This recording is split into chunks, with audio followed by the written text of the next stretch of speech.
आणि राष्ट्रीय महिला आयोगाचं पथक नाशिकमध्ये दाखल झालंय। टीसीएस प्रकरणी राष्ट्रीय महिला आयोगाचं पथक नाशिक शहरामध्ये बैठक घेऊन प्रकरणाची माहिती घेणार आहे।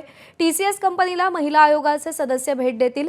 4 सदस्यीय हे पथक आहे। आज प्रत्यक्ष घटनास्थळी देखील ते पाहणी करणार आहेत। शुभम बोडके आपल्याला अधिक अपडेट देतील। शुभम, पथक दाखल झालेलं आहे, कोणकोणत्या ठिकाणी पाहणी करतील, कोणाकोणाशी बातचीत केली जाणार आहे?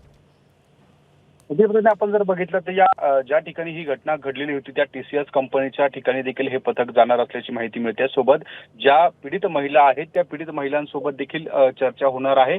इतर काही या कंपनीमधील कर्मचारी आहेत, कर्मचारी आणि जी समिती आतमध्ये जे आहे त्यांची देखील या ठिकाणी चौकशी केली जाईल, त्यांच्यासोबत चर्चा केली जाईल। सोबत या एसआयटी पथकातील जे तपास अधिकारी आहे आणि कंपनीमधील काही प्रतिनिधी आहे जे या समितीमध्ये असणार आहे त्यांच्यासोबत चर्चा करून एकत्रित ही बैठक होणार आहे। आणि एकूण जर बघितलं तर या टीसीएस कंपनीमधील महिला आयोगाचे हे जे सदस्य आहेत त्या सदस्यांकडून या संपूर्ण घटनास्थळाची पाहणी करून एकत्रित बैठक करून एक अहवाल जो आहे तो तयार केला जाणार आहे। आणि आज दिवसभरामध्ये जर पाहिलं तर टीसीएस प्रकरणी राष्ट्रीय महिला आयोगाच्या पथकाकडून नाशिक शहरामधल्या या संपूर्ण घटनेची माहिती घेतल्यानंतर एक अहवाल तयार करून तो राष्ट्रीय महिला आयोगाच्या अध्यक्षांना पुढील काळामध्ये जो सादर केला जाणार आहे। मात्र आजच्या या पथकाच्या कार्यक्रमामध्ये किंवा या पथकाच्या कामकाजामध्ये नेमकं काय काय घडणार आहे हे देखील बघणं महत्त्वाचं असणार आहे। कारण एसआयटीने ज्या पद्धतीने हा तपास पुढे नेलेला आहे या तपासामध्ये अनेक धक्कादायक बाबी देखील समोर आलेल्या आहे। त्या अनुषंगाने या पीडित महिलांचं पुन्हा एकदा मनोबल वाढवून या तक्रारीमध्ये वाढ होईल आणि असं देखील जो आहे तो अंदाज व्यक्त केला जातोय।